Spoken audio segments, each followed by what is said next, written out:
करम सिंह जी जो कि पंजाब डिस्ट्रिक्ट के रहने वाले थे, बरनाला में उनका जन्म हुआ था। वो एक फार्मर के बेटे थे और उन्होंने ब्रिटिश इंडियन आर्मी ज्वाइन की थी, क्योंकि उनके गांव में जिन लोगों ने वर्ल्ड वॉर वन जीता था, उसको उनकी कहानियां बहुत चलती थी, उनकी कहानियां बहुत इंस्पायर्ड करती थी, सब बहुत ही उनको मान देते थे। इसकी वजह से ब्रिटिश इंडियन आर्मी को ज्वाइन करने का इनका भी मन हुआ। वो सिख रेजिमेंट के मेंबर थे और वर्ल्ड वॉर टू में भी उन्होंने बर्मा कैंपेन जो हुआ था उसमें उन्होंने शिरकत की थी, जहां पे कि उस समय भी उनको मिलिट्री मेडल मिला था। 1948 में जब इंडियन आर्मी ने तिथवाल, जिसके बारे में मैंने पिछले स्लाइड पे बताया था, वो ऑक्यूपाई तो कर लिया था, लेकिन रिपीटेडली आर्मी वहां पे काउंटर अटैक कर रही थी to win back the position. हालांकि उनको सक्सेस नहीं मिल रहा था। इवेंचुअली अक्टूबर 1948 में एक डेस्परेट अटैक लॉन्च किया गया दुश्मन की तरफ से to remove India from its position. उनको रिचमार गली, जो कि उसके बाद जो कि एक छोटी सी जगह थी, वो बहुत ही पतली सी नैरो लाइन थी, जहां से निकलने के बाद बहुत ही डिफिकल्ट होता किसी को फॉल्ट करने में। वहां पर उन्होंने वो उसको कैप्चर करना चाहते थे और फिर वो धीरे धीरे आगे बढ़ना चाहते थे। वो वन सिख फॉरवर्ड पोस्ट को इस समय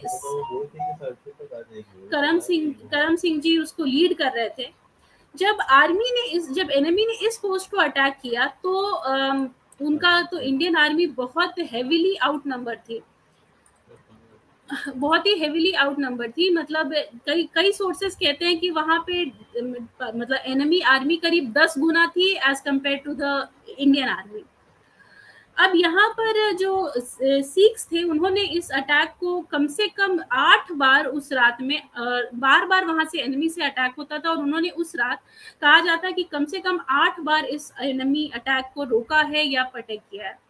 जब एम्यूनेशंस कम होने लगे तो करम सिंह जी ने सिवियरली इंजर होने के बावजूद बाहर गए और 2 जो बॉडीज थे और उनके जो साथियों के, वो उसको लेकर के आए। अपने लोगों का मोराल हाई करने के लिए उन्होंने बार बार बोला कि उन्हें ये पोजीशन को कंट्रोल करके रखना है और कभी इवैक्यूएट नहीं करना है। पांचवा जो अटैक हुआ था एनिमी का उस रात, वहां जो 2 एनिमी सोल्जर्स थे वो बहुत क्लोज आ चुके थे हमारे पोस्ट के, लेकिन करम सिंह जी उस समय अपनी पोस्ट से बाहर निकले, ट्रेंच से इन दोनों को बेयोनेट किया और सिवियरली बाकी की जो एनिमी थी उसको बहुत कस के मतलब उस पर अटैक किया, जिसकी वजह से बार बार जो एनिमी का जो मोरल है वो डाउन होता चला जा रहा था। इवेंचुअली 8 बार के अटैक को सक्सेसफुली रिपल्स कर देने के बाद एनिमी का मोरल पूरी तरह से टूट गया और वो फाइनली इवेंचुअली वापस लौट गए।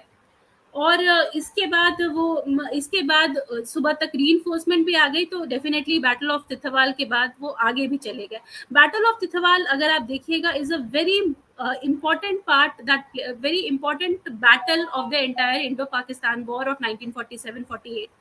इस वॉर में करम सिंह जी का नाम एक सबसे इस बैटल में, बैटल ऑफ तिथवाल में करम सिंह जी का नाम बहुत ही हाई अप्स में रखा जाता है, और कहीं ना कहीं से ये उस पर्टिकुलर वॉर के विजेता कहा जा सकता है। वॉर खत्म होने के बाद भी करम सिंह जी ने आर्मी में सर्व करना कंटिन्यू किया, और वो 1969 में आर्मी से रिटायर हुए as a honorary captain. Honorary captain is the position जो कि अगर कोई सैनिक लेवल से नॉन ऑफिसर कैडर की तरफ से कोई अगर प्रमोट होता चला जाता है तो उसको ऑनररी ऑफिसर कैडर मिलता है। और इवेंचुअली 1993 20 जनवरी को उनकी मृत्यु हुई, और उन्होंने कई सालों तक उसके बाद भी देश की सेवा की।